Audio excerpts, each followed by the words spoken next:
حضور سیدنا پیران پیر داتا گنج بخش علی حجویری رحمۃ اللہ علیہ، گنج بخش فیض عالم، مظہر نور خدا، ناکسارا بھی پیر کامل اور کاملارا بھی رہنما۔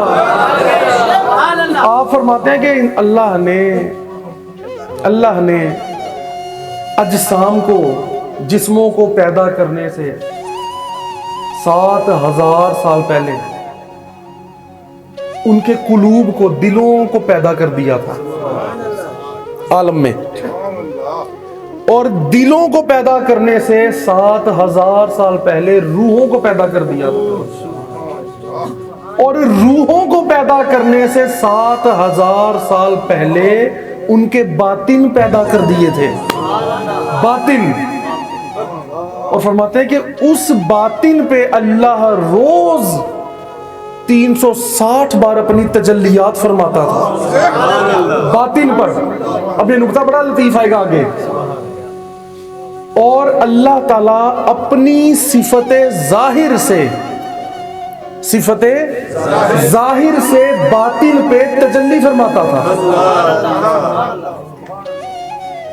اور پھر اس باطن کو روح میں ڈال دیا، روح کو دل میں ڈال دیا، اور دل کو جسم میں ڈال دیا۔ اب جسم کے اندر دل ہے، اس دل میں ایک روح ہے، اس روح کا پھر ایک باطن ہے، اور اس باطن پہ اللہ کی تجلیات ہیں۔ اچھا، اب کرنا کیا ہے؟ جسم جو ہے وہ ظاہری لحاظ سے عبادات اور اخلاقیات اور معاملات میں مصروف ہو گیا، جو کہ اسے ہونا چاہیے تھا، اور دل اس کی یاد اور اس کی محبت سے معمور ہے، جو سچا خالص دل ہے۔ اسی طرح روح اور باطن کے معاملات ہیں۔ اب سمجھنا یہ ہے، جو نقطہ بڑا لطیف ہے، جو اس میں سے سمجھ آیا ان کے کرم سے، وہ یہ ہے کہ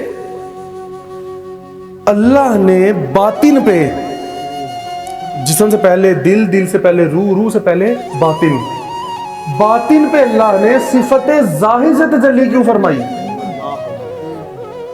اللہ کی صفت ہے نا الظاہر الباطن، اللہ نے باطن پہ باطن سے تجلی کیوں نہیں فرمائی؟ کیوں بلا؟ باطن کا مطلب ہے چھپا ہوا۔ اگر اللہ باطن پہ اپنی صفت باطن سے تجلی فرماتا نا، تو باطن کو بھی کبھی پتہ ہی نہ لگتا، کیونکہ باطن کا تو مطلب ہی چھپا ہوا ہے، باطن کو بھی کبھی پتہ ہی نہ لگتا۔ اللہ نے باطن پہ ظاہر کی تجلی کی تاکہ باطن پہ ظاہر ہو جائے، تاکہ باطن پہ ظاہر ہو جائے، یعنی باطن میں وہ ظاہر ہے۔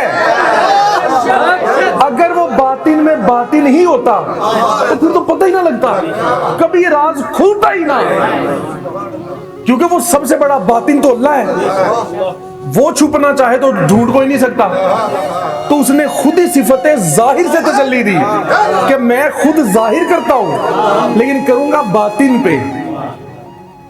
تو پھر کرنا کیا ہے کہ ظاہری معاملات سے پہلے دل کے معاملات تک آنا ہے، پھر اس کی روح کو ڈھونڈنا ہے، اور روح پھر جب باطن تک پہنچ جائے گی، جب باطن تک آپ پہنچ جاؤ گے، اپنے باطن تک آپ پہنچ جاؤ گے جب، تو وہاں تو وہ پہلے ہی ظاہر ہے، بس اصل کام ہے باطن تک پہنچنا۔ لیکن مسئلہ کیا ہے؟ باطن تک بندہ پہنچ نہیں سکتا، تو جو یہ سارا پروسیجر طے کرواتا ہے نا، اسے مرشد کہتے ہیں۔ یہ جو مرشد پکڑ کے اللہ کی بارگاہ میں لے جاتا ہے نا، وہ پہلے اپنے باطن میں لے کے جاتا ہے، کیونکہ مرشد کے باطن میں وہ ظاہر ہے۔ پہلے تو وہ سرکار فرماتے تھے نا، اپنے سے ڈوبا لواندا ہے، کتنا تم دسیے، تو وہ ظاہر سے پہلے باطن میں لے جاتا ہے، باطن تک پہنچنا ہے تو رب ظاہر ہو جاتا ہے۔ تو یوں ہوتا ہے سارا.